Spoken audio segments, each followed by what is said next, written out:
কথা। নাহিদ হেসে হেসে বললেও নুহার চোখ দুটো টলমলে হলো।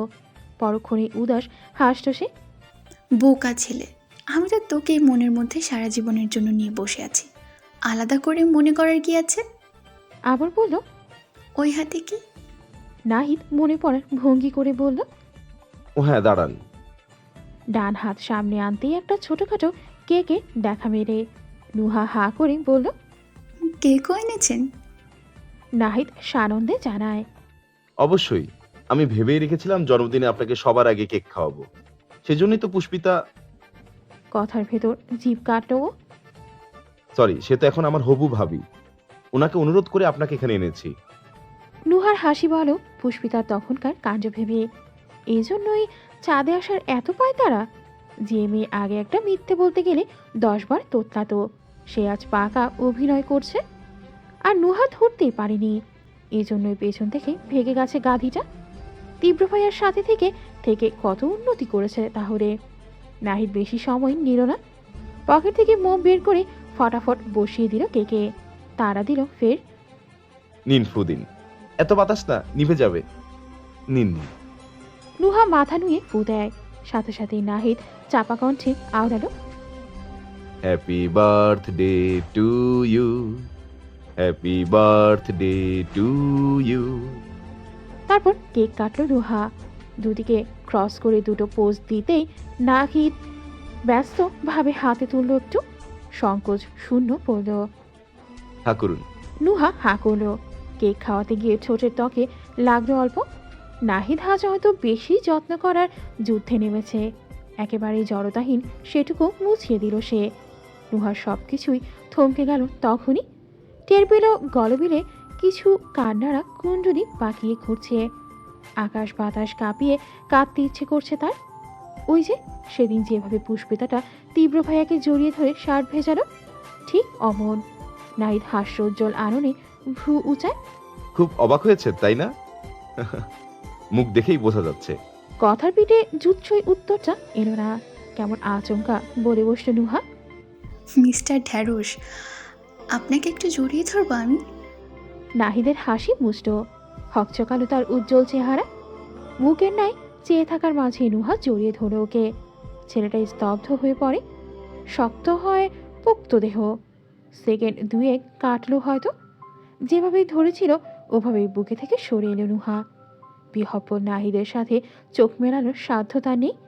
বরাবরের কাঠখোট্টা মেয়েটা আজ যেন পুষ্পিতার মতোই মূর্ছা যাচ্ছে লাজে। ছুটতে যাবে ভেবেও দাঁড়িয়ে গেল আবার। জিভে ঠোঁট ভিজিয়ে বলল। আমি কথা না বললে আপনার খারাপ লাগে, রাগ করলে ঘুম আসে না। আমার জন্য কেক এনেছেন, সবার আগে খাওয়াবেন ভেবে। জন্মদিনের উইশটা অবধি করলেন সবার প্রথমে। এসবের কারণ কি শুধুই বন্ধুত্ব নাহিদ? একবার ভাববেন, প্লিজ ভাববেন। তারপর পালিয়ে গেল নুহা। নাহিদ যদি প্রশ্ন করে সেই ভয়ে। কিন্তু অনুভূতি থেকে কি আর পালানো যায়? পরদিন আয়েশার সাথে সবকিছুর বন্দোবস্ত নাহিদকেই করতে হচ্ছে। বুধবার হয় শিক্ষা প্রতিষ্ঠান খোলা। আয়েশা হাফ বেলা ছুটি নিলেন তাও। বাসার কাজ রাতে এগিয়ে রেখে অফিস থেকে দুপুরের পর ফিরলেন। সন্ধ্যায় আয়োজন গাঢ় হলো। সারা বাড়ির ভেতর মরিচবাতির আলো আর বিরিয়ানির করা গন্ধ ছুটে বেড়াচ্ছে। পুষ্পিতা থেমে নেই। সবকিছুর জন্য লোক আলাদা, অথচ কোনাকুনি থেকে কাজ খুঁজে আনছে মেয়েটা। আয়শা কতবার মানা করেও শুনছে না। শেষে ঠেলে ঘরে পাঠিয়ে দিলেন তিনি। আদেশ করেন শক্ত করে। এখন মেহমান আসা শুরু হবে, যাও তৈরি হও। পুষ্পিতা ঘরে এসে দেখল নুহা বোম হয়ে বসে। তার মন ভালো নেই। চিত্তগগনে গুরুগম্ভীর মেঘ জমেছে আজ। কাল রাতে ওর কাজটা একদম উচিত হয়নি। পুষ্পিতা না হয় ইমোশনাল, আবেগ নিয়ন্ত্রণ করতে পারে না, কিন্তু ও তো এমন নয়। প্রেমে পড়তে এত হাবলা হয়ে গেল। এখন অবধি কিচ্ছু না হতে জড়িয়ে ধরল নাহিদকে। এখন লোকটার সাথে চোখ মেলাবে কি করে? নুহার জন্য আয়শা পছন্দ করে একটা সাদা গাউন কিনেছেন। আজকের দিনেই তো জন্মেছিল মেয়েটা। শূন্য গোল আলোয় ভরিয়ে পূর্ণ করেছিল তাকে। সাদার মতো শুভ রং গায়ে জড়িয়ে রাখুক। নুহার সব কিছুই বিষাদ ঠেকলেও মায়ের কথা ভেবে তৈরি হয়েছে। পুষ্পিতা একবার ভাবলো কথা বলবে, পরক্ষণেই ঠোঁট টিপে নিল। একটু আগে যখন এসেছিল নুহা বলেছে একটু একা ছেড়ে দিতে। কি যে হলো মেয়েটার, জিজ্ঞেস করে কিছু বলছেও না। পুষ্পিতার শ্বাস ছেড়ে নিজের কাজে মন দিল। ও একেবারেই সাজগোজ করে না। আজ অবধি ভারী চেহারায় মেকআপ কখনো ছোঁয়ায়নি, একটু কাজল আর কখনো ছোট্ট একটা টিপ। কিন্তু আজকে কি হলো কে জানে। নিজে থেকেই মন ভরে সাজল পুষ্পিতা। লাল টুকটুকে জামার সাথে বড় দুটো ঝুমকো ঝোলালো কানে, ঠোঁট ভরে লিপস্টিক পরো, চোখে গাঢ় কাজলের সাথে 2 হাত ভর্তি চুড়ি, পিঠ সমান চুলগুলো কমাসেই বড় হয়েছে কিছুটা। সর্বক্ষণ বেঁধে রাখায় ওদের আজ খুলে দিল হাওয়ায়। নুহা মনমরা হয়ে বসেছিল। টুং টুং শব্দ শুনে ঘাড় ফেলালো এমনি। পরিপাটি পুষ্পিতাকে দেখে ঝটকা লাগলো চোখে। আর্তনাদ করে বলল, এ কি, এ আমি কাকে দেখছি? পুষ্পিতা ঘাবড়ে গেল। বোকা বোকা চোখে বলল, ভালো লাগছে না তাই না? বসা থেকে তড়াক করে দাঁড়িয়ে গেল নুহা। এক লাফে ওর সামনে এসে দাঁড়ালো। কণ্ঠ শৃঙ্গ তুলে বলল, এটা কে? আমার ঘরের তো আকাশের চাঁদ নেমে এসেছে। ইঙ্গিত বুঝে লজ্জা পেল পুষ্পিতা। চিত্তে মৃদু দ্বিধাদ্বন্দ্ব। সত্যি ভালো লাগছে? ভালো?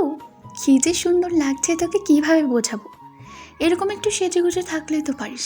আল্লাহর রূপ দিয়েছেন বলে কি যত্ন করবি না? তুই আজ বাইরে যাস না বুঝলি, যদি জিন ভূতের নজর পড়ে।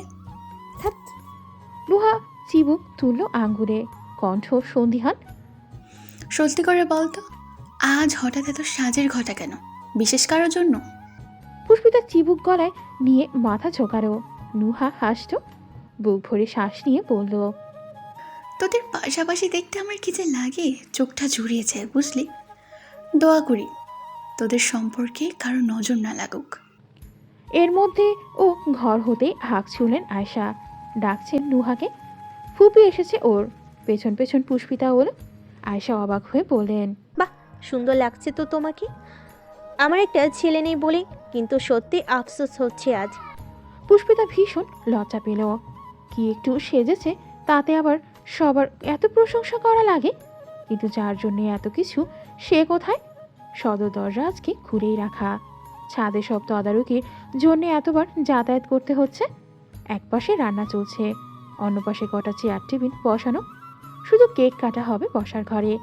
আর সেই কেক আনার দায়িত্ব নিয়েছে তীব্র স্বয়ং। নাহিদ খুব ব্যস্ত আজ, শ্বাস ফেলতেও পারছে না, তাই সে নিজেই আনতে গেল। নুহার প্রতি তীব্রর বেশ সফট কর্নার আছে। মেয়েটা সাহায্য না করলে ভীতু মেয়েকে পাওয়ার পথ এমন সহজ হতো? কেক আনতে সময় লাগেনি, জিপ নিয়ে উড়ে এসেছে তীব্র। সিঁড়ির সর্বশেষ উঁচু ধাপে পৌঁছালে আপনা আপনি চোখ পড়ল ভেতরে। খোলা দৌড়ের ওপাশে লাল জামায় মোড়ানো পুষ্পিতাকে দেখেই পা জোড়া তার থমকে গেল সেখানেই। তীব্র হাঁটা থেকে দাঁড়িয়ে যায়।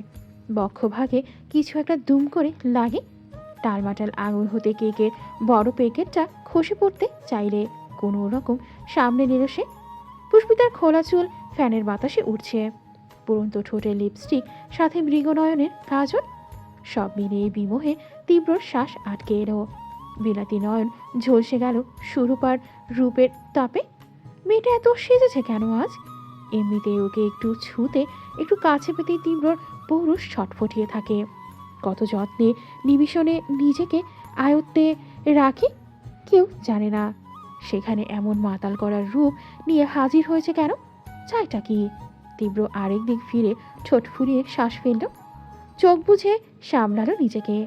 কোনো রকম হেঁটে হেঁটে ঘরে ঢুকলো। তারপর বিধিভাম চোরা নজর বারবার পুষ্পিতাতেই ঘুরছে। মেয়ে কাজে ব্যস্ত তখন। অতীতে যারা এসেছেন পায়েস দিচ্ছে তাদের। তীব্রকে দেখে আয়েশা বললেন, এই তো তীব্র এসেছে। চকিতে চাইল পুষ্পিতা। চোখাচোখি হতেই হাসটা ঠোঁট মেরে। এত মানুষ বিধায় পারল না কাছে ছুটে যেতে। তীব্র শুধু একবার তাকালো, এরপর ভান করলো পুষ্পিতা বলতে এখানে কেউ নেই। কেক আয়েশার হাতে দিয়ে এসে বসলো সোফায়। ভদ্রমহিলা শ্বশুরবাড়ির লোকদের সাথেও গুণগানে মশগুল হয়ে পড়লেন। এমন সুদর্শন শিক্ষিত ছেলে দেখে সবাই আপ্লুত গদগদ। কিন্তু তীব্রর মন কি এসবে আছে? সামনে ঘুরঘুর করা মেয়েটাতেই পূর্ণ দৃষ্টি বেহায়ার ন্যায় ঘুরছে তার। 7টা বাজতেই কেক কাটার হিড়িক উঠল। বসার ঘরেই ছোটখাটো জটলা বাঁধল নিমিষে। নুহা কেকের সামনে দাঁড়িয়েও আনচান আনচান করছে। চারপাশের লোকজন পেরিয়ে উৎসুক চোখ দুটো দেখছে সদর দরজার দিকে। নাহিদ আসবে না? আজ সারাদিন মানুষটা ওর সাথে কথা বলেনি। নুহার পরিতাপ বাড়াতে তাকায়নি তেমন। এই দুই বন্ধু কি শুরু করেছে? পালা করে করে এত জ্বালাচ্ছে কেন ওদের? তার আশার আলো জ্বলল শেষে। একটু বাদেই নাহিদকে ঘরে ঢুকতে দেখা যায়। আয়েশা নিজে ডেকে এনেছেন। এতক্ষণে যেন বুকের ভার ভার ভাবটা নেমে গেল নুহার। হাসি হাসি মুখে কেক কাটল সে। সবাই হাততালি দেয়, সমস্বরের শুভেচ্ছা জানায় জন্মদিনের। পুষ্পিতার চোখ তীব্রর ওপর। মানুষটা এসে থেকেই ওকে ভালো করে দেখছে না কেন? নুহা তো বলল সুন্দর লাগছে, আন্টিও বললেন। তবে স্যারের কি ভালো লাগেনি? পুষ্পিতার একটু মন খারাপ হলো। হঠাৎ কানে গেল ফোন বাজছে ওর। এখন কে ফোন করবে? বাটন ফোনের রিংটনের শব্দ বেশ করা। এত ভিড়েও ও ঘর হতে এখানে ছুটে আসছে। পুষ্পিতা জটলা ছেড়ে বেরিয়ে এলো, রওনা করলো কামরায়। অমনি আরেক জোড়া পা সাথে সাথে চলল তার। ফোন বিছানায় রাখা, হাতে তুলতেই অবাক হল পুষ্পিতা।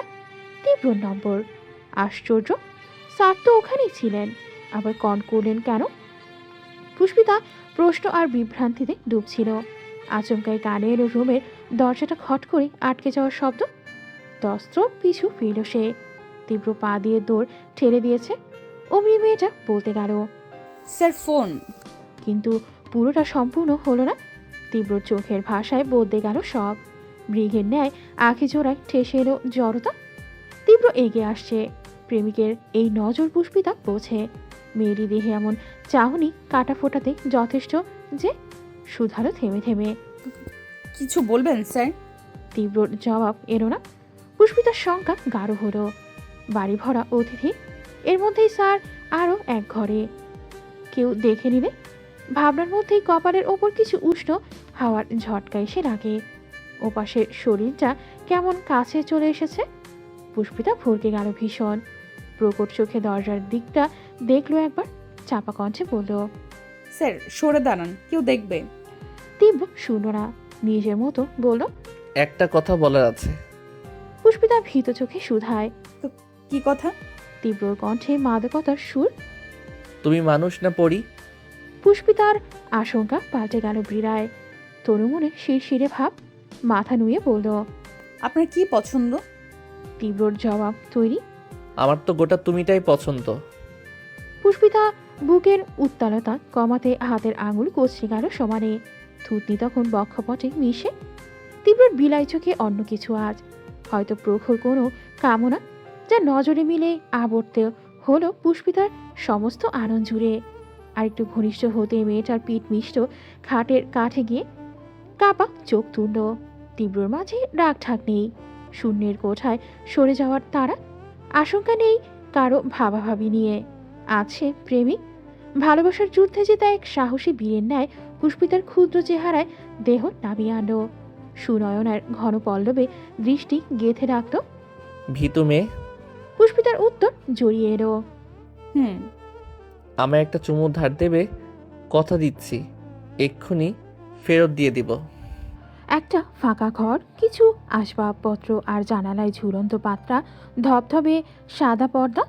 এছাড়া এখানে আর কিচ্ছুটি নেই। ছাদ থেকে সিমেন্ট খসে পড়লেও আওয়াজ পাওয়া যাবে।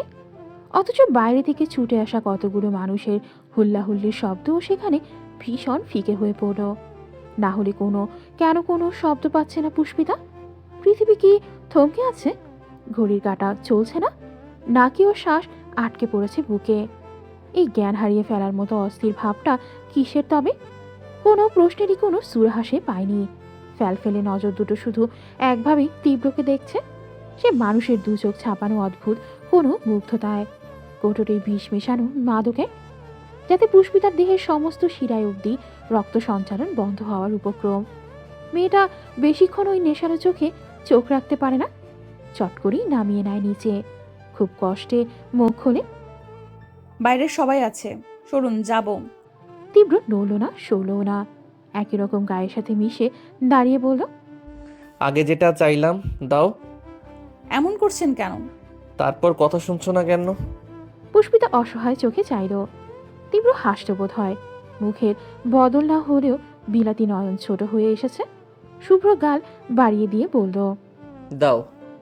পুষ্পিতা আইঢাই করে ওঠে, মুখ ঘুরিয়ে জানায়, আমি পারবো না। তীব্র দুপাশ হতে দুই বাহু চেপে ধরো, কণ্ঠে নিপাত জেদ। তাহলে আমিও ছাড়বো না। পুষ্পিতা একটু নড়ার চেষ্টা করলেও বিশেষ লাভ হয়নি। মানুষটার বলবান শরীরে বালিশের মতো ঠেসে রেখেছে তাকে। বলল ছটফটিয়ে। ছাড়ুন প্লিজ। ধার না নিয়ে আমি তো যাব না। ভীতু মেয়ে, সময় নষ্ট না করে দাও। তুমি যত তাড়াতাড়ি দেবে তত তাড়াতাড়ি বের হবে এখান থেকে।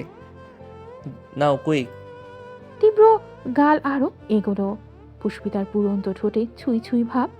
নিরুপায় হয়ে পড়ল মেয়েটা। হাত দুটো এমন শক্ত করে ধরেছে কোনো ফাঁক গড়ে পালাবে সে।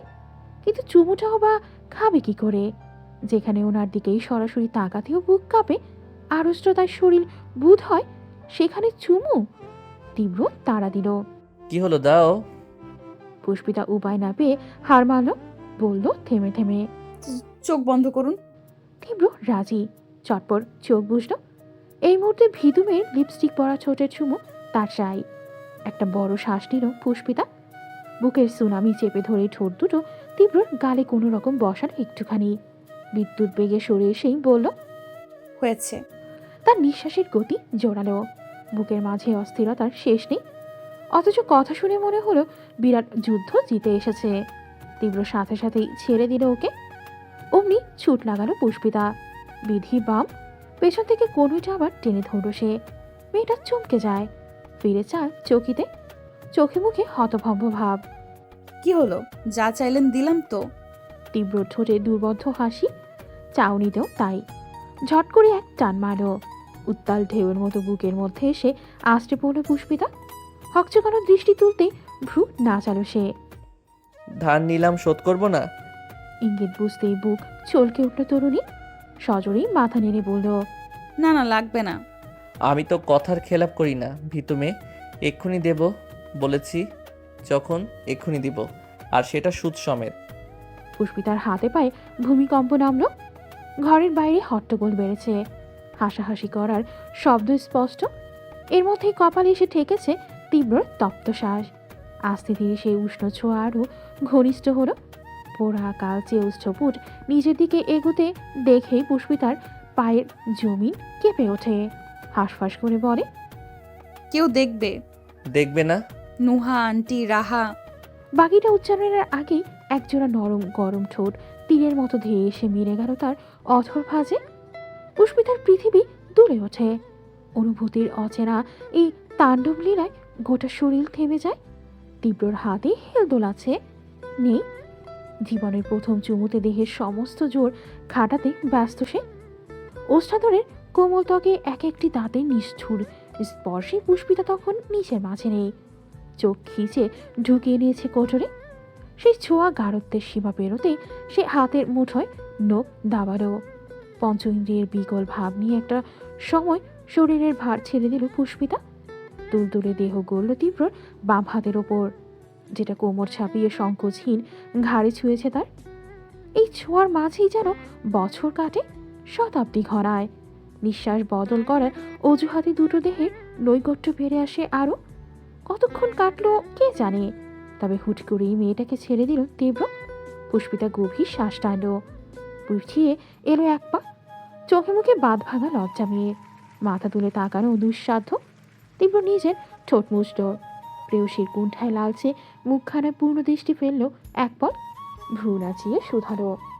আরও চুমু চাই। পুষ্পিতার শরীর চলকে ওঠে। লজ্জায় ভালো লাগায় দরজা খুলেই বেরিয়ে সে দৌড় দেয়। সহসায় সামনে পড়ল নুহা। ওকে দেখেই বলল। কোথায় ছিলি তুই? আম্মু খুঁজলো, আমি খুঁজলাম, কে হঠাৎ খেয়াল পড়ল পুষ্পিতার অশান্ত গতিবিধি দিয়ে। ঠোঁটের দিকে চোখ দিতেই আর্তনাদ করল। এ কি? ঠোঁট কাটলো কি করে? লিপস্টিকে তো উঠে গেছে। মুখোমুখি ঘর হতে তক্ষুনি বেরিয়ে এলো তীব্র। বন্ধুর পেছনে তাকে দেখে কথা থেমে গেল নুহার। পুষ্পিতার ঢোক গিলে সাফাই দেওয়ার প্রস্তুতি নিচ্ছিল, কিন্তু যা বোঝার বুঝে ফেলল সে। থতমত খেয়ে নিজেই লজ্জা পেল বেচারি। গলা ছেড়ে বলল। ছাদে যা, আম্মু ডাকছে। অস্বস্তিতে ডোবানো চোখ দুটো নিয়ে নুহা কোথাও পালানোর জায়গা পেল না। সামনে পড়ল মায়ের ঘর। ত্রস্ত বেগে ওখানেই ঢুকলো। পুষ্পিতা তখনও দাঁড়িয়ে। নুহার হঠাৎ ভুল বদল মাথায় ঢোকেনি। ঢুকবে কি করে? তাহলেও যে বুকের কাঁপন কমার চাই, সেটা তো এখনো ঘোড়ার মতো ছুটছে। কিন্তু যার জন্য এত কিছু, তার এসবের তোয়াক্কা আছে। সে আরামসে আবার পাশে এসে দাঁড়ালো, চওড়া দেহ কানের কাছে ঝুঁকিয়ে বলল। স্ট্রবেরি ছিল, রাইট? পুষ্পিতা প্রকট চোখে চায়, গলার কাজটা বিড়ায় ফ্যাস ফেসে তার। তীব্র বলল। একদিনের এইটুকু ধার শোধে মন ভরেনি। রোজ পাওয়ার জন্য হলেও বিয়ে ব্যাপারটা এগিয়ে আনা দরকার, তাই না? পুষ্পিতার আকাশে আজ যত আনন্দ, মেঘ ততটাই বুকের ভেতর বর্ষার ঢাল লুকিয়ে রাখছে নুহা। এত আয়োজন, চেনা জানা আত্মীয়, উল্লাস, কোনো কিছুতেই এই বর্ষণ থামার নাম নেই। কারণ সেই ঘুরে ফিরে নাহিদ। এক রাতেই ছেলেটা কেমন পাল্টে গিয়েছে। দেখে না, কথা বলে না, শরীরে সামান্য ছোঁয়া লাগাতেও ঘোর বিরোধিতা তার। কেক কাটার সময় ঘরে এলেও টেবিলের কাছে আসেনি, সবার সাথে তাল মিলিয়ে হাততালি দেয়নি, গলা মিলিয়ে কালকের মতো গায়নি। শুভ জন্মদিন নুহা। চুপ করে এক কোণে বসেছিল। সব অস্বস্তি ঠেলে নুহা যখন কেক হাতে এগোতে নিল খাওয়াবে বলে, পূর্বেই নাহিদ উঠে বেরিয়ে গেল আবার। ভাঙা কাচের মতো খান খান মন নিয়ে চেয়ে থাকা তরুণীতে দেখলেও না এক পল। কাল আবেগ খুইয়ে করে ফেলা ভুলটা এত গাঢ় ছিল তাহলে? সেজন্যই নাহিদ এইভাবে এড়িয়ে যাচ্ছে তাকে। নুহার ভেতর চিচকাদুনের বিরল সত্তাটা আচমকাই কেমন মাথা গজিয়ে উঠছে। প্রেমে পড়া থেকেই হুটহাট কান্না পাচ্ছে তার। বুকের খাঁচার একতরফা প্রেমের যে দানব ভর করেছে, তার থেকে কি সত্যিই মুক্তি নেই? এখন রাত প্রায় 9টার কাছাকাছি বাজে। এতগুলো ঘন্টা নাহিদ একটাও কথা বলেনি। বন্ধুত্বের পর এটাই ওদের সর্বাধিক দূরত্ব। নুহার আর সহ্য হলো না। অনেকক্ষণ তককে তককে ছিল নাহিদের সাথে একটু কথা বলার আশায়। কিন্তু ছাদ বাড়ি সবখানে গিজগিজে মানুষ। মিরাজরাও আছে, তীব্রর বন্ধু তারা। প্রায় বিল্ডিংয়ে যাতায়াত থাকে। একবার তীব্র পরিচয় করিয়ে দিল, আয়েশা তাই না ডেকে পারেননি। পুষ্পিতা একটা টেবিলে খাবার বাড়ার দায়িত্ব নিয়েছে, কিন্তু বিক্ষিপ্ত চিত্তে প্রচণ্ড হাত কাঁপছে। তীব্রর দুষ্টু সাদাটে চোখ এখনো ঘুরছে তার উপর, ধনুকের ন্যায় নিশানায় চোখ রেখে জ্বালাচ্ছে শুধু। সব ছাপিয়ে চারিদিকে চেয়ে বিমর্ষ চোখেই নাহিদকে খুঁজল নুহা। পেলেও এক সময় ওই তো বাবুর্চিদের রান্নার ওখানটায় ব্যস্ত, গামলা ভরে ভরে খাবার নেয়ার সাহায্য করছে। হ্যাঁ, সব দিকে খেয়াল আছে, খেয়াল নেই শুধু নুহার উপর। এই যে নুহা তার শোকে পুড়ে ছাড়খাড় হয়ে যাচ্ছে, একবারও কি জিজ্ঞেস করেছে এসে? শুধু কাজ দেখানো, তাই না? ও হনহন করে এগিয়ে গেল। বক্ষস্থলে তীব্র উচ্চাটনি হয়তো সাহস জোগালো এতে। গিয়েই নাহিদের হাতটা টেনে ফেরালো নিচের দিকে। ছেলেটা চমকালো কিছু, ভরকালো চোখ নিভে গেল নুহাকে দেখতেই। সারাদিন মুখ জুড়ে কেমন উদাসীনতা ছিল, ঠিক অমনটাই ভর করলো আবার। নুহার মস্তক তেতে ওঠে, এমন ঘোর অবজ্ঞা মেনে নিতে পারে না। চেঁচালো মৃদু স্বরে। কী সমস্যা আপনার? এমন করছেন কেন? কি করেছি আমি? নাহিদ কথা বলল না, ভান করলো শুনতেই পায়নি। কাজে মন দিল চুপচাপ। নুহা বিহব্বল বিমূঢ়, সবকিছু চোখের সামনেই কেমন এলোমেলো হলো। আরও কিছু বলবে হঠাৎ ডাকলেন আয়েশা। নুহা, এদিকায়। কথা থামলো ওর, পরপর দাঁত চেপে বলল। আপনাকে আমি পরে দেখে নিচ্ছি। নাহিদ তাও ফিরল না। নুহা গজগজিয়ে হাঁটা ধরে। আচমকা ডাকলো সে। মিস নুহা। সহসাই মেয়েটা থমকে দাঁড়ায়। সারাদিন পর মানুষটা ডাকলো ওকে, ওর নাম বলল। ঝলমলে মুখে আর বুক ভর্তি আশা নিয়ে তড়িৎ ফিরে চাইল নুহা। নাহিদের ঠোঁটে হাসি নেই, আলো নেই, না আছে কোনো রকম কোনো বোধগম্য ইঙ্গিত। নুহার কণ্ঠ আনজানে। কিছু বলবেন? বলুন না কি বলবেন। মেয়েটা ভাবলো নাহিদ নিশ্চয়ই সরি বলবে, না হলে বলবে হয়তো আজ মন ভালো ছিল না তাই কথা বলেনি, না হলে বলবে কাল সে ভেবে দেখেছে ওর কথা। বুঝতে পেরেছে নুহা কি বলতে চায়। সেই অলিক স্বপ্নমোনা চোখ দুটোয় সরাসরি চাইল নাহিদ, একটুখানি ভনিতাও করল না। নিষ্প্রভ চেহারায় কেবল ঠোঁট নেড়ে বলল, আমি আপনাকে শুধু বন্ধুই ভাবি, অন্য কিছু নয়। কালবৈশাখী হাওয়ায় লণ্ঠনের আলোটাও যেমন দপ করে নিভে যায়। নুহার হাসি মুখ ঠিক অমনভাবে বিলীন হয়ে গেল। বুকের গতি নিশ্চল, ভেতরটা দুমড়ে মুচড়ে যাওয়া কণ্ঠ নিয়ে সে হা করে চেয়ে থাকে। নাহিদ আর দাঁড়ালো না, কথাও খরচ করলো না। ডাল ভর্তি বড় বাটিটা হাতে ধরে পাশ কাটালো নিশ্চুপ। নুহার পৃথিবী দোদুল্যমান, ভেতরটায় ঘূর্ণিঝড়, দম থিতিয়ে আসবে আসবে করছে। গোটা শরীর সেই প্রকোপে টলে উঠল কেমন। জ্বরের মতো দাঁড়িয়ে থাকার মাঝে অধৈর্য হয়ে কাছে এলেন আয়েশা। কিরে, কখন থেকে ডাকছি তোকে, শুনিসনি? নুহার চোখ জ্বলছে, কোটরে সুনামি নেমে আসার ভাব, কণ্ঠনালীতে কান্নার ঢেউ। কম্পিত হাত তুলে কোনো রকম গাল গলার মেকিং ঘাম মুষ্ট সে। মেয়ের হাবভাবে খটকা লাগে আয়েশার, বললেন, কি হয়েছে? শরীর খারাপ লাগছে? ঘরে গিয়ে বিশ্রাম নিবি একটু। নুহা যেন সুযোগ পেয়ে গেল, চোখ নিচে রেখে মাথা নাড়ল একটু। তিনি বললেন, আচ্ছা তাহলে যা, এদিকে এত লোক, কোন দিকে ছেড়ে কোন দিকে যে যাব? আমি বরং তোর সাথে পুষ্পিতাকে পাঠাই। লাগবে না আম্মু, আমি পারবো। গড়গড়িয়ে বলে দিয়ে সম্মুখে টালমাটাল পা বাড়ালো মেয়েটা। সিঁড়ির হাতল ধরে হাতড়ে হাতড়ে নামলো। ঘরে ঢুকলো মন বিশ্রান্ত পায়। পুরো বাড়িতেই তখন কেউ নেই, সবাই ছাদে। শূন্য ঘরটায় নুহার কাঁদার জন্য উপযুক্ত স্থান। পেলবো হাতে দৌড় চাপিয়ে তাতে পিঠ ঠেসে দাঁড়ালো সে। টের পাচ্ছে বক্ষভাগেই উতলে আসা যন্ত্রণা। অমনি দুপাশে মাথা নাড়ল মেয়েটা, শক্ত করে একটার পৃষ্ঠে আরেকটা ঠোঁট চেপে ধরো। পণ করলো কাঁদবে না, কিছুতেই না। প্রেমে পরাস্ত হয়েই কান্নাকাটি মানায় না ওকে। হলো না ভালোবাসা অনুভূতি দুইয়ের যাতা করেই সমস্ত প্রয়াস ভেঙে চুরে গেল। গলার ভেতর হাত ঢুকিয়ে কে যেন কান্নাগুলো টেনে আনলো বাইরে। অমনি দরজা ঘেঁষে ধপ করে মেঝেতে বসে পড়ল নুহা। দুহাতেই মুখ চেপে হু হু করে কেঁদে উঠল জোরে। নাহিদ ওকে ভালোবাসে না, এ তো জানা কথা। তাহলে এই সত্যিটা মেনে নিতে কেন এত কষ্ট হচ্ছে নুহার? এমন মরে যাওয়ার মতো অসহ্য বেদনাটাই বা কিসের? কান্নার দমকে মেয়েটার কোনো উত্তর মিলল না। তবে পাগল পাগল মনে হলো নিজেকে। নাহিদ অমন পাষণ্ডের ন্যায় কথাটা বলতে পারলো ওকে? আচমকাই কলিং বেল বাজলো। ধরফর করে চোখ খুলো নুহা। এই দুঃখ দুর্বলতা সব তার একার, এসবও কাউকে দেখাবে না। ভাবলো পুষ্পিতা এসেছে। ত্রস্ত উঠে দৌড় খুলো নুহা। ওপাশের মুখখানা দেখতেই চমকে উঠল পিনে। বিস্ময় নিস্তব্ধ হয়ে আওড়ালো। মিথিলা আপু?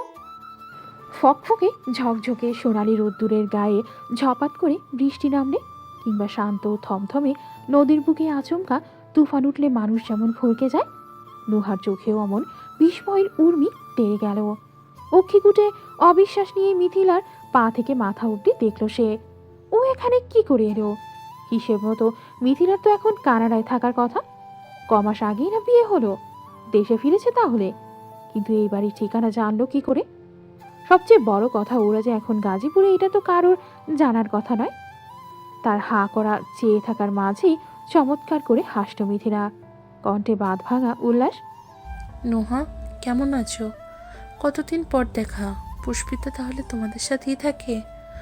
ঘোর কাটল নুহার। আশ্চর্যের ধাক্কা এত প্রবল, একটু আগে নাহিদের দেয়া দুঃখ অব্দি শূন্যে উঠে গেছে। বলল, তুমি এখানে? প্রশ্নের পরপরই ওর চোখ পড়ল মিথিলার পেছনে। সালমা বেগম, রাহাত সবাই দাঁড়িয়ে। মেয়েটা আরেক দফা হোঁচট খেলো এতে।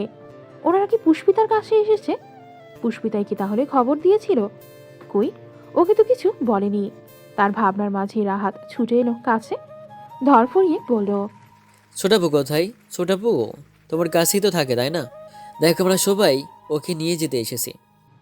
ছোট ছেলেটার ঠোঁটে চাঁদের মতো হাসি, আনন্দ তার চোখে মুখে। নুহা তখনও মুখ বনে। সালমা কাছে এসে ওকে জড়িয়ে ধরলেন। কেমন আছিস?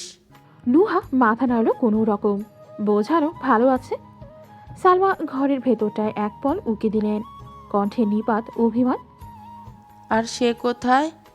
মিথিলা বলল, আম্মু, সব কি এখানেই দাঁড়িয়ে শুনবে? আর নোহা, তুমিও কি আমাদের ভিতরে নিয়ে যাবে না? হ্যাঁ হ্যাঁ, এসো। নুহার কণ্ঠ জড়ানো, কথা বের হতেও কষ্ট হলো যেন। সালমা চপল পায়ে ঢুকলেন ভেতরে, চারপাশ দেখে বললেন, ও মা, এত সাজানো কেন? কোনো অনুষ্ঠান হচ্ছে বুঝি? জি। মিথিলা বলল। তোমার জন্মদিন তাই না?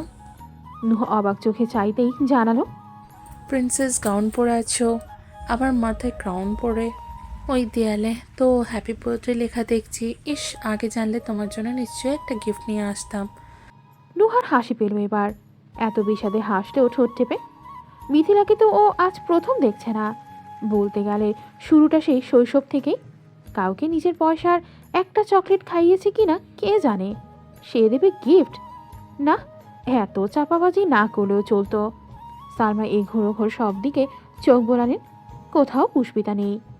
রাহাতটাও অধৈর্য হয়ে বলল, ছোট আপু না এখানে থাকে? কোথায় গেছে? আমরা আসবে শুনে কি লুকিয়ে আছে? নুহার মাথায় কিছু ঢুকছে না। ওনারা কি করে জানলেন পুষ্পিতা এখানে? কেউ ফোন করে না ডাকলে তো জানার কথাই নয়। কৌতূহলে জিভ ফসকে বেরিয়ে এলো। পুষ্পিতার কথা আপনারা কি করে জানলেন আন্টি? সালমা বললেন। আমাদের ওর স্যার ফোন করেছিল। নুহা চমকে বলল। স্যার? কোন স্যার? মিথিলা বলল, আসলে তা জানি না, উনি নামধাম বলেননি বুঝলে। হঠাৎ কাল রাতে মায়ের নম্বরে ফোন করলেন, কেমন গড়গড় করে জানালেন পুষ্পিতা গাজীপুরে। তারপর এই বাড়ির ঠিকানা দিলেন। মা যখন জিজ্ঞাসা করলেন আপনি কে, শুধু বললেন আমি ওর স্যার। বাস এতটুকু। আসলে পুষ্পিতাকে আমার এত খুঁজছিলাম, সত্যি মিথ্যে যাচাই করেও সময় নষ্ট করিনি। একেবারে সবাই মিলে একসাথে ছুটে এসেছি, কিন্তু কোথায় ও? নুহার মেজাজ খারাপ হলো। আদিক্ষেতা দেখাচ্ছে। ছোট থেকে তো কম জ্বালাসনি মেয়েটাকে, এখন দরদ উঠলে পড়ছে, তাই না? পুষ্পিতা যেখানে ইচ্ছে থাক, তোর মরতে গাজীপুরে আসতে হবে কেন? বেশভূষা দেখো, বিয়ে হয়েছে অথচ সেই আগের মতো চলাফেরা, আটুসাটু জিন্স টপস, শরীরের ভাঁজগুলো হা করে চেয়ে আছে। চাল চলন আগেও এমন ছিল, এখন বিদেশ থেকে আরও বেড়েছে। তাও ওখানে যেমন ইচ্ছে চল, এটা তো বাংলাদেশ, বাঙালি মেয়ে একটু শাড়ি 3 পিস পরে ভদ্র সাজলে কি হয়? সে মুখ গোজ করে বলল। ছাদে। এক কথা লাফিয়ে উঠল রাহাত। ছাদে? আমি যাই। মায়ের অনুমতির আশাতেও সে রইল না। একেবারেই ঝট করে দৌড় লাগানো বাইরে। হেসে দুদিকে মাথা নাড়লেন সালমা। পুষ্পিতার কথা শোনার পর থেকেই রাহাতটা আনন্দে উদ্বেল হয়ে ভাসছে। অবাক করা ব্যাপার, মিথিলাও তাই। খোরশেদের অসুস্থতা কমেনি, পুরো বেড রেস্টে আছেন। তবে বারবার করে বলেছেন পুষ্পিতাকে বুঝিয়ে সুঝিয়ে সাথে নিয়ে যেতে। দরকার হলে ফোনে মাপ চাইবেন তিনি। সালমার তখন হৃদয় জুড়িয়ে গিয়েছিল। সবার এত পরিবর্তন, পুষ্পিতার প্রতি ভালোবাসা ধর্মের কল, তবে সত্যি সত্যি বাতাসে নড়ে। ছাদে মোট 8টি টেবিল পাতানো গিয়েছে, এর বেশি জায়গা হয়নি। আরেকটা টেবিলেই পরিবেশনের দায়িত্ব নিয়েছে নাহিদ। রাতের সবটুকু অন্ধকার মুখে নিয়ে কোনো রকম হাত চালাচ্ছে কাজে, কিন্তু মনের খেয়াল যে অন্য কোথাও আটকে। চোখের পর্দায় কেবল নুহার বিষণ্ণ মুখে পায়চারি। ও যখন বলল আমি আপনাকে শুধু বন্ধুই ভাবি, সুন্দর হাসিটা কেমন দপ করে মুছে গেল মেয়ের। দৃশ্যটা ভেবেই নাহিদের বুকটা আরেকবার মুচড়ে উঠল ব্যথায়। সে নুহাকে কষ্ট দিতে চায়নি, কিন্তু মেয়েটা কদিনে ওকে নিয়ে যে অবান্তর স্বপ্ন বুনছে সেসবের লাগাম টানা প্রয়োজন। ওর সব তো ভালোই চলছিল, কিন্তু নুহার এই আচারক সান্নিধ্য তার পুরোটা এলোমেলো করে দিয়েছে। কাল সারা রাত ঘুমায়নি নাহিদ। নুহার হঠাৎ জড়িয়ে ধরা, চোখের ভাঁজে লুকানো স্পষ্ট প্রেম, কথার ধারে লুটিয়ে দেয়া অনুভূতি, এসবে পুরো মাথা খারাপ হয়ে গিয়েছিল। কেন মেয়েটা বন্ধুত্বের গণ্ডি পেরিয়ে তার প্রেমে পড়তে গেল? মিথিলার বিষয়ে সবই তো বলেছিল নাহিদ, তারপরেও এই ব্যাপারটা নাহিদ আর বাড়াতে চায়নি, 1 সেকেন্ডের জন্যেও না। তাই তো সব ভুলে আজকেই মুখের উপর অমন করে বলল কথাটা। নুহা কষ্ট পেলে পাক, কি আর করার আছে? কত হাহাকার আর যন্ত্রণা মিশিয়ে তৈরি রশিতে যে নাহিদের হাত পা বাঁধা। মিথিলাকে নিজের সর্বস্ব দিয়েও ভালোবেসেছিল। এক উন্মুক্ত কাঙ্গাল সে এখন। অমন একটা ধাক্কার পর নতুন করে কাউকে ভালোবাসার মতো সাহস ও নেই। নুহা না হয় বন্ধুই থাকুক, কিছু সম্পর্ক ভালোবাসায় নয়, বন্ধুত্বেও সুন্দর। নিজের মতো যুক্তি সাজিয়ে ফোঁস করে শ্বাস ফেলল নাহিদ। সময় তো বেশি গড়ায়নি, হয়তো নুহার অনুভূতিও স্বল্প, একদিন ঠিক সামনে উঠবে। বিট্টু তো বলেছিল সেদিন পুষ্পিতা ফ্ল্যাটে যেতে রাজি হয়েছে, সাথে নিশ্চয়ই নুহারাও যাবে। তখন আর সকাল বিকাল দেখা হবে না। বিট্টুকে বলে না হয় ও অন্য ফ্ল্যাটে উঠবে। একবার দূরত্ব বাড়লে প্রেম সবাই ভুলে যায়। তার ধ্যান ভাঙল এক প্রৌঢ়র আওয়াজে। প্লেট এগিয়ে দিয়ে বললেন, আমাকে আরেক পিস রোস্ট দাও তো বাবা। নাহিদ মাথা নাড়ল। রোস্টের জায়গায় চামচে করে ভাত তুলে দিল থালাতে। রমণী বললেন, এমা রোজ চাইলাম যে। ছেলেটা কিছু হতভম্ব হয়, বেখেয়ালি দিয়ে ফেলেছে, জিভ কাটে বলে, সরি আন্টি, দিচ্ছি। রোস্ট তুলল নাহিদ। একটার জায়গায় 2 পিস দিতে হেসে ফেললেন তিনি। তুমি মনে হয় কিছু নিয়ে চিন্তায় আছো। নাহিদ লজ্জিত চোখে চাইল, কিছুটা হতাশাও মিশে এলো তাতে। ও আসলেই ভাবছে যে ভাবনার আত্মপ্রান্ত সবখানে শুধুই নুহা মিশে। মেয়েটার প্রেম ফিরিয়ে দিলেও মোমের ন্যায় স্নিগ্ধ মুখখানা চোখের পর্দায় আশা ফেরাবে কি করে? নাহিদ গ্লাসে পানি ঢালল, অথচ সব কেমন আনাড়ি হাতের মতো ছড়িয়ে পড়ল টেবিলে। ভুলগুলো তার কমছেই না, হতেই থাকলো পরপর। শেষে ক্ষান্ত দিল ছেলেটা, চাইল অদূরে। পুষ্পিতার হাতে কাজ নেই, যে টেবিলে খাবার দিচ্ছিল ওরা উঠে গেছে। নাহিদ হাত তুলে ডাকলো ওকে, কাছে আসতেই বলল, আপু কিছু মনে না করলে এখানে খাবার দিতে পারবে? আমি একটু বসতাম। হ্যাঁ ভাইয়া, নিশ্চয়ই, আপনি যান। প্রসন্ন হেসে চলে গেল নাহিদ। পুষ্পিতা দাঁড়ানো মাত্রই তীব্র হাজির। ওত পেতে থাকা শিকারীর ন্যায় নজর তার। মেয়েটা অমনি চোখ নামালো নিচে। তীব্র খুব ঘনিষ্ঠ এসে থামলো, জিজ্ঞেস করলো, খাবে কখন? স্বাভাবিক কণ্ঠ, কণ্ঠ চাউনি সবই তাই। এতক্ষণ যেমন অকথ্য মধুর যাতনায় মারছিল, অমন আর নেই। পুষ্পিতা স্বস্তি পেল একটু, ফিরে বলল, আপনার খিদে পেয়েছে? না, স্ট্রবেরি খেয়েছি, কাল অবধি কিছু না খেলেও চলবে। পুষ্পিতা চেহারা টান টান করে ফেলল। কুণ্ঠায় হাঁসফাঁস করে দেখল চারিদিক। তীব্র আস্তে বলে বাকিরা শোনেনি, কিন্তু ও তো শুনেছে, বুঝেছেও। স্যার কি শুরু করেছেন? লজ্জার বাম ছুঁড়ে ছুঁড়ে মেরে ফেলবে ওকে।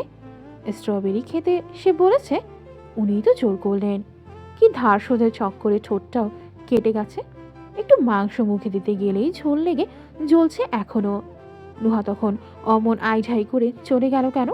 পুষ্পিতা বেশ জানে, নিশ্চয়ই বুঝে ফেলেছে সব। ছি, কি বিশ্রী ব্যাপার! ওদের কথার মাঝে আচমকা একজোড়া নরম হাত হাওয়ার মতো এসে পুষ্পিতার কোমর চেপে ধরল, সজোরে ডাকলো। ছোটাপু। পুষ্পিতা চমকে যায়, থমকে ডাকে, রাহাত। ছেলেটা সাথে সাথে কেঁদে ফেললো, ঠোঁট ভেঙে উঠে এলো চূড়ায়। তুমি কত খারাপ, আমাকে ছেড়ে এখানে এসে এত মাস থাকতে পারলে? আমার জন্য একটু মন খারাপ করেনি?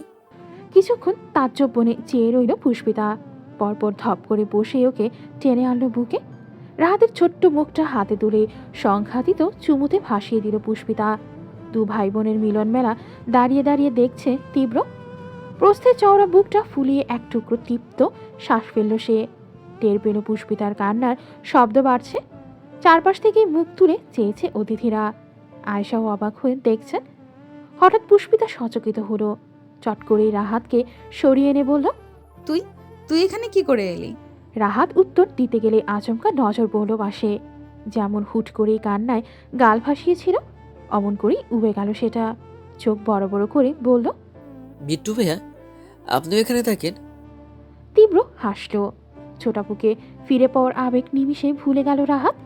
পুষ্পিতাকে মুহূর্তেই ছেড়ে লাফিয়ে তীব্রর কাছে এলো। তার একপাশে আশ্রে রাখা ঝাঁকড়া চুল হাত বাড়িয়ে এলোমেলো করে দিল তীব্র। পুষ্পিতা সবকিছু তখনও প্যাচ বেঁধে আছে। রাহাত এখানে আসবে কি করে? এটা কি কল্পনা? কল্পনা এত জীবন্ত হয়? তীব্র ভ্রু উচালো তখন। কি কথা নেই কেন? ও এখানে? পুরো কথার আগেই রাহাত খই ফোটালো জিভে। শুধু আমি নই তো, মাও এসেছেন, নিচে ডাকছে তোমায়। পুষ্পিতা আকাশ থেকে পড়ল। কিছুকাল হতবাক থেকেই সহসা ছুট লাগালো নিচে। তীব্র সে পথ হতে চোখ ফেরায়। রাহাতের দিকে চাইতেই দেখলো তার ঠোঁটে হাসির জোয়ার ছুটছে। সে উচালো, ভ্রু উচালো তীব্র। খুশি? রাহাত জবাব দেয় না। দুহাতে ওর বলবান শরীর জাপটে ধরে, কণ্ঠে উচ্ছ্বাস নিয়ে বলল, you are the best brother in law in the world. Salma Begum অনেকক্ষণ যাবৎ দাঁড়িয়ে আছেন, মুখায়বে প্রতীক্ষার আলো।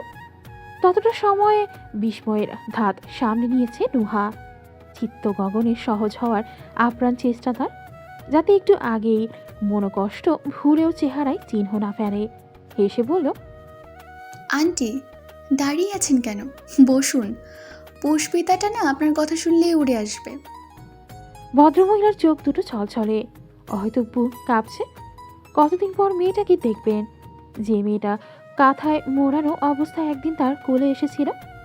আপা মারা যাওয়ার সময় যখন হাত দুটো ধরে বলল, ওকে একটু দেখিস, ওর বাবার ভরসায় রাখিস না কিন্তু। সেই দাফন কাফন সারতেই জানা গেল পুষ্পিতাকে ওর বাবা এতিমখানায় দিয়ে এসেছে। আর একটু দেরি করলে অন্য এক পরিবার দত্তক নিয়ে ফেলতো। অবশ্য ভালোই হতো, এমন উচ্ছিষ্টের মতো মেয়েটাকে বড় হতে হতো না। ভাগ্যিস নুহাটা ছিল, না হলে কোথায় থাকতো পুষ্পিতা? উনি তো থানায় একটা ডায়েরি আর কাছে পিঠের কয়েকজনের কাছে খোঁজ নিতে হাত ধুয়ে বসেছিলেন। যদি মেয়েটার সত্যিকারের মা হতেন, পারতেন এসব। খামটি তাহলে তার ভালোবাসাতেও কিছু কম ছিল না। সালমা পোড়া শ্বাস নিলেন। সে সময় তীরের বেগে ঘরে ঢুকলো পুষ্পিতা। দম টানা ঢেউ যেমন দূর হতে তেড়ে আসে, ডাকটা ঠিক অমন শোনালো। মনি, সালমা চোখ তুলতেও পারলেন না। পুষ্পিতা ছুটে এসেই জাপটে ধরল দু হাতে। টাল সামলাতেই চেয়ারের হাতলটা চেপে ধরলেন তিনি। সহসায় একটা কান্নার তুবড়ি ছিটকে উঠল ঘরে।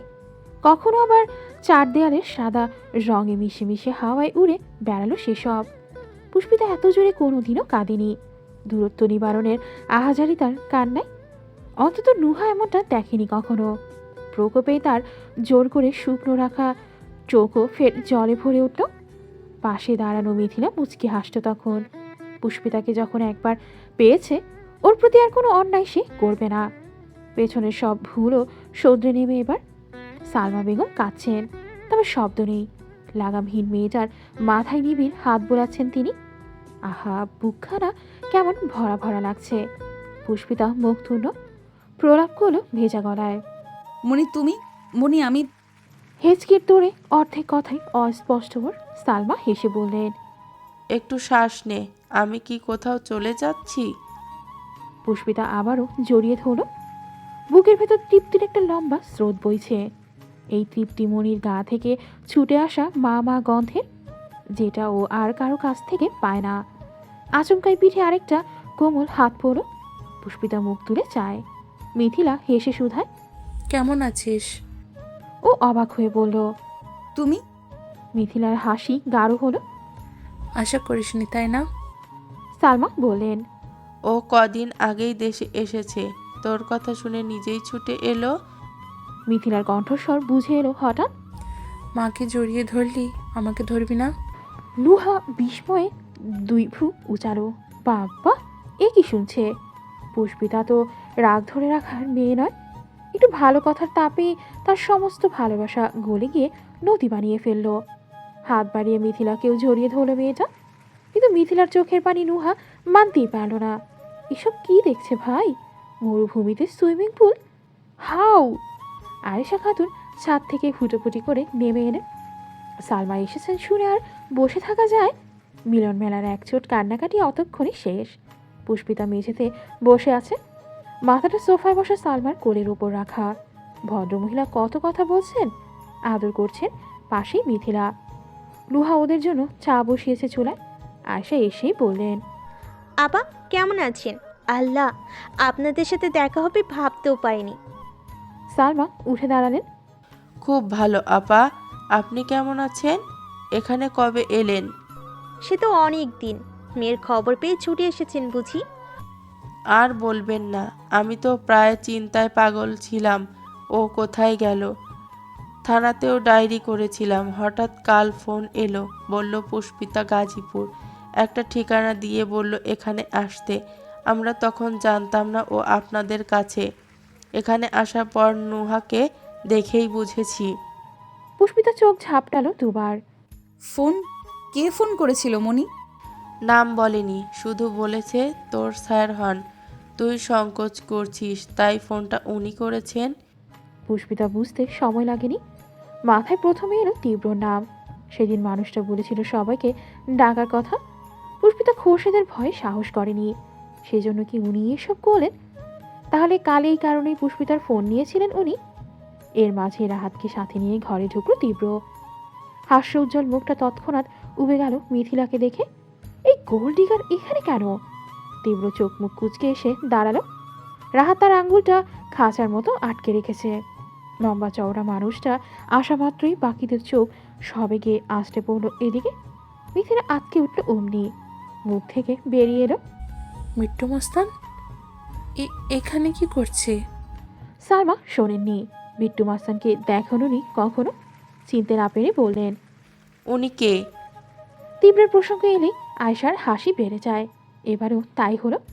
গদগদ ভাষায় জানালেন, ওই তো পুষ্পিতা স্যার, আমার মনে হয় ওই আপনাদের ফোন করেছিলেন। কি তীব্র, তুমি ওনাদের ফোন করেছিলে তাই না? তীব্র কপাল কুঁচকে রেখে মাথা নাড়ল।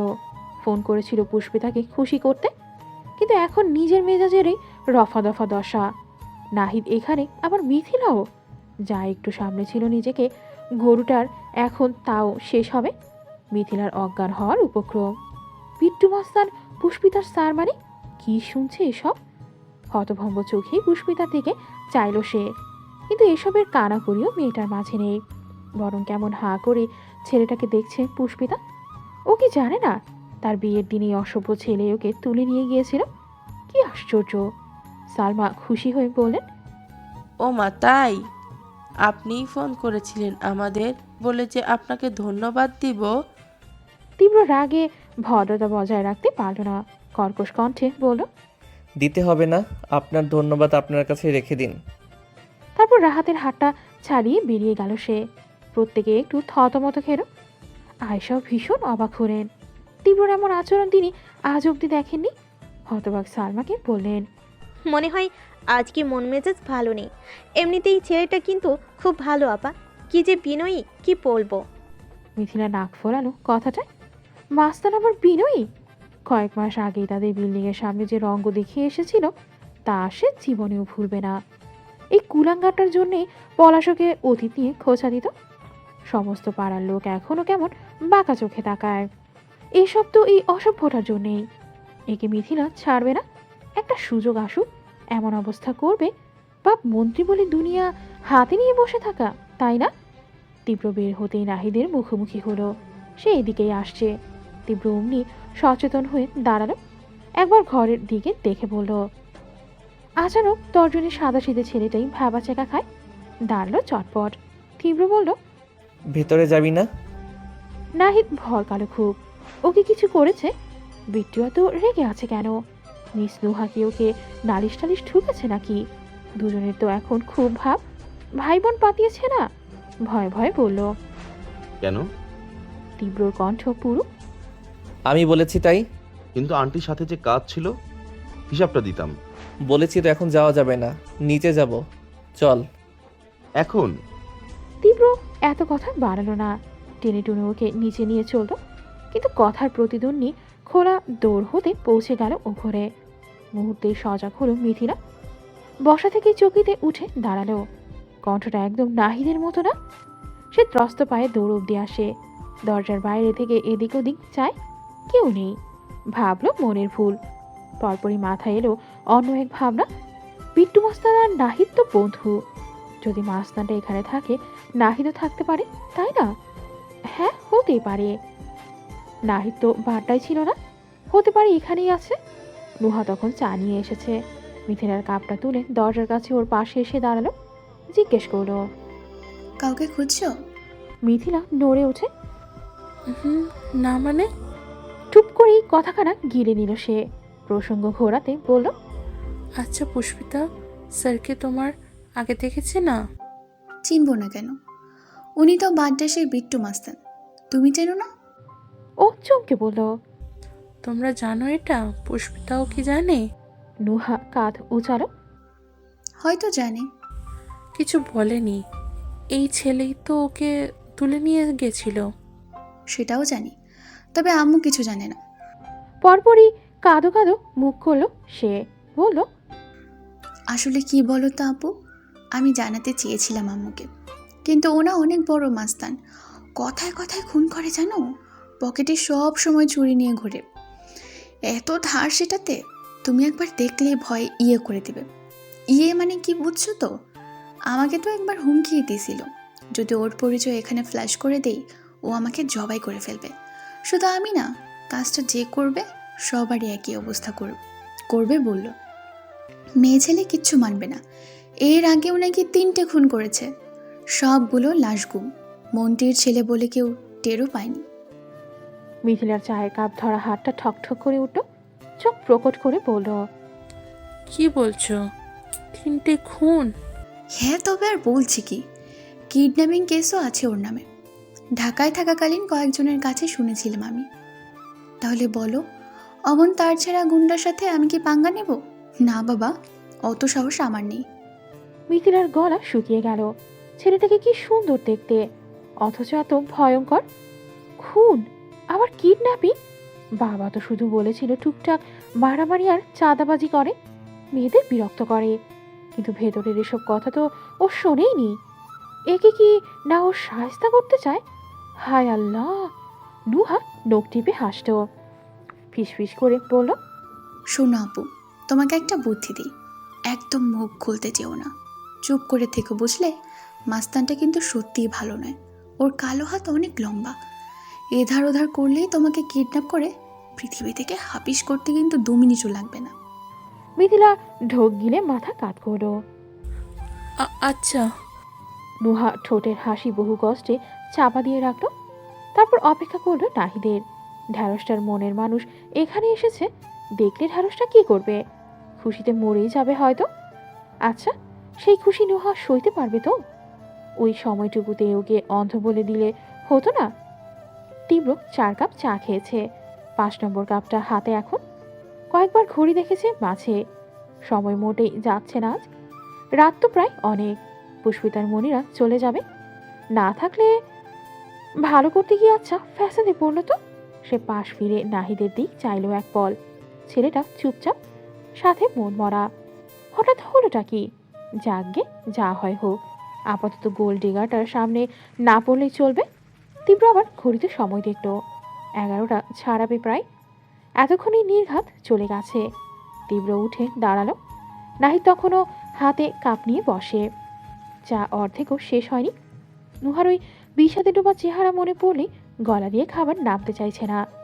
এই যে আজ এত আয়োজন, নাহিদ নিজের হাতে মাংস সার্ভ করলো সবাইকে, আনা নেওয়াও করলো, সবকিছু তদারকিতেও সে, অথচ একটুখানি জিভে ছুঁয়েও দেখেনি।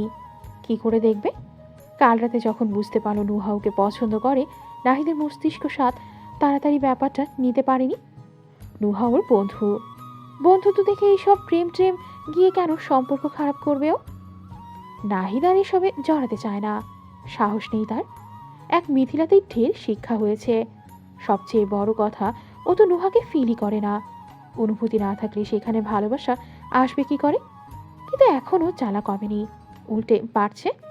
এক ফোঁটা স্বস্তি পাচ্ছে না নাহিদ।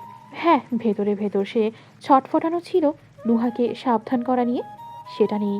কিন্তু এখন মরছে পরিতাপে। আজকে মেয়েটার জন্মদিন, এত তাড়াহুড়ো করে আজ এসব না বললেও পারত। মিস নুহা সারাদিন হাসি খুশি ছিল, সাদা গাউনে একদম শরতের মেঘের মতো লাগছিল দেখতে। সেই সব মুছে গেল ওর ওই একটা কথায়। ভালোবাসা না বাসা পরের ব্যাপার।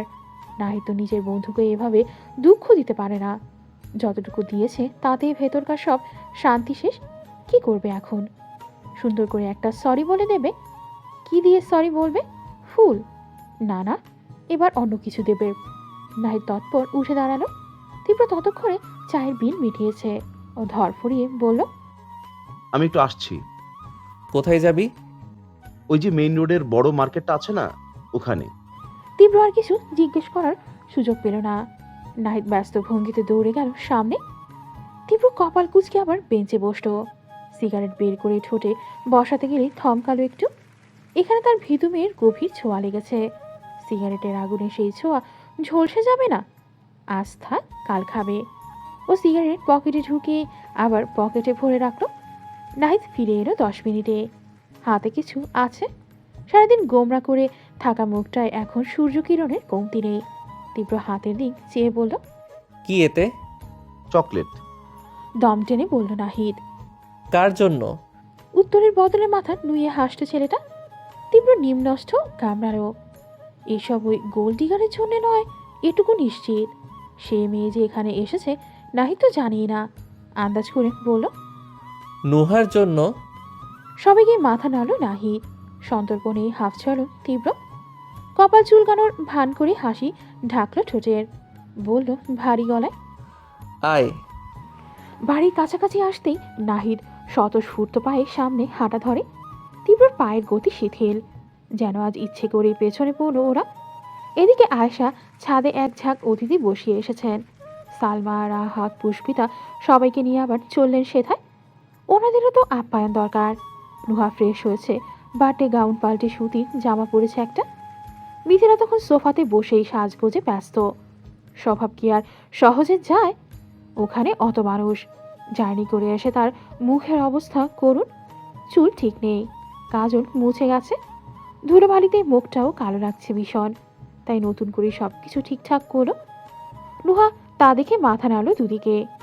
এই মাও না, জানেও মিথিলাকে শুরুর দিন থেকে সহ্য করতে পারে না, তাও ওকে সাথে নিয়ে যাওয়ার দায়িত্ব দিয়ে গেছে। মিথিলার সাজগোজ দেখতে দেখতে হঠাৎ ভ্রু কুচকালো সে।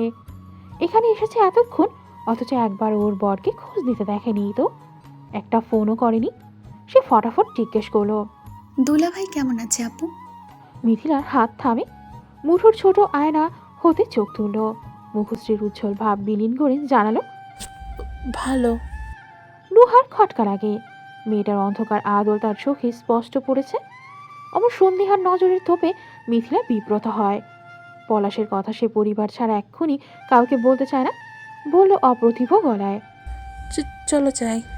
চটপট করে উঠতে যে কনুই ঠেকলো দেয়ালে, লাগলো কাঠের তাকে। ওতে দাঁড় করানো মাটির ফুলদানিটা তাকের ওপরেই কাত হয়ে পড়ল। মিথিলার চোখে মুখের জড়তা দেখে হাসল নুহা। বলল, সমস্যা নেই, তুমি যাও, আমি ঠিক করে রাখছি। স্বস্তি পেয়ে চটজলদি হাঁটা ধরল সে। দরজা টেনে খুলল, আর অমনি এসে দাঁড়ালো নাহিদ। আশাতীত এই মুখোমুখিতে চমকে উঠল দুজনে। নাহিদ বিস্মিত, স্তব্ধ। সামনে কি সত্যিই মিথিলা দাঁড়িয়ে? তবে বাকশক্তির এই রুদ্ধতা কাটানোর সময় মিথিলা নিল না। নাহিদকে দেখেই স্থান কাল ভুলে গেছে মেয়েটা। খুশিতেই মস্তিষ্ক কেমন বেপরোয়া হয়ে পড়ল। সামনে নাহিদ, যাকে ও গত 1 মাস ধরে খুঁজছে। আশেপাশে কে আছে না আছে সব কিছু চুলোয় তুলে হাওয়ার মতো এসেই ছেলেটার বুকে ঢুকে গেল মিথিলা। নাহিদ থমকে গেল আরও। মিথিলা খুশিতে হড়বড়িয়ে উঠল। আমি জানতাম তুমি এখানেই থাকবে। তখন গলা শুনেই বুঝেছি। তোমাকে আমি কত খুঁজেছি জানো? ঢাকা থেকে এখানে এসেছো কেন? নাহিদ কথা বলতে পারল না, তবে টের পেল বিকট শব্দে কিছু একটা আছড়ে পড়েছে মাটিতে। মিথিলার মাথা ছাপিয়ে ওই পাড়ে চাইল সে। মাটির যে ফুলদানিটা কাত হয়ে পড়েছিল তাকে, সেটা টুকরো টুকরো হয়ে মেঝেতে ছড়িয়ে আছে এখন। পাশে শক্ত পিলারের ন্যায় দাঁড়িয়ে নুহা, হরিণীর চোখ এদিকেই। বাল্বের আলোতে মেয়েটার কোটর দুটো কেমন চকচক করছে। নাহিদ নড়তে পারল না, শরীর কেমন পাথর বনে গেছে। তবে প্রশ্ন জাগলো মনে, আর ভাবে, মিস নুহা কি কাঁদছেন? নুহার চোখে টলমলে নদী, এক একটি ঢেউয়ের তোর যেন অক্ষিকুটে আছড়ে পড়ার ভাব। হাত পা আর বুকের ভূমিকম্প সমেত কিছুক্ষণ ওই দুজনের দিকে হাঁ করে চেয়ে রইল সে। অথচ ছলছল চোখে জমা ভরা কালো মেঘেদের গড়িয়ে মেয়েটা বৃষ্টি নামতে দিল না। কানিসের ধার ছোঁয়ার আগেই উল্টো ঘুরে জল মুছে নিল। টেনে হিসড়ে হাসি টেনে মেঝে থেকে ফুলদানির ভাঙা টুকরোগুলো তুলল সে। অতটা সময় মিথিলা নিরন্তর বকবক করল, আনন্দে উচ্ছ্বাসে একাকার হয়ে কত কি বলল নাহিদকে। কিন্তু নাহিদকে আদৌ ওসব শুনেছে? ছেলেটা নিষ্পলক নিষ্প্রাণ চোখ আটকেছে নুহার ওই আলোহীন মুখে। নুহা ওর দিকে চাইলও না, চিবুক গলায় রেখে দুটো অন্তরঙ্গ মানুষের পাশ কাটালো চুপচাপ। তরুণীর প্রস্থান দেখেও নাহিদ চোখ ফেরাতে পারল না। এই যে মিথিলা, তার প্রথম ভালোবাসা, বুকের মধ্যে এইভাবে বন্ধি। পেরোবো হাত শক্ত করে পিঠ ধরেছে তার। এতে যেন বিন্দুমাত্র কিছু অনুভব হলো না, যতটা হলো নুহার অমন মুখ ঘুরিয়ে যাওয়ায়। সেই নিভন্ত চাহনি আচমকাই ভরকে গেল। কেউ একজন বুক হতে মিথিলাকে খাবড়ে নেওয়ার তোপে তীব্র জোরে টান মেরে সরিয়েছে তাকে। মেয়েটা নিজেও চমকালো, হতভম্ব গোচোখ ঠিকরে পড়ল তীব্র লালচে মুখের ওপর। ও ফেটে পড়ল রাগে। এই গোল্ড ডিগার, আই তোর না বর আছে, তুই না বিবাহিত, তাহলে ওকে জড়িয়ে ধরলি কেন? এক চিৎকারে মিথিলার বক্ষস্থল ছ্যাদ করে উঠল। নুহার একটু আগের ওসব করাই দপ করে শীত তুলল মনে। তীব্র খুন করে কিডন্যাপও করে, সেই আতঙ্কে মিথিলা চোটপাট করতে পারল না, তুততে উঠল উঠে। ইয়ে মানে আমি তো চুপ, টেনে এক চড় মারবো। সরে দাঁড়া, তোকে যেন আমি ওর ধারের কাছেও না দেখি। মিথিলা সরে দাঁড়ায়, এক ফাঁকে আহত চোখে চায় নাহিদের পানে। ওর সামনে ওরই বন্ধু তাকে এইভাবে বলছে, ওকে কিছুই বলবে না? নাহিদ মুখ খুলল তখনই, কণ্ঠস্বর বড্ড নিষ্প্রভ। থাক না, বাদ দে।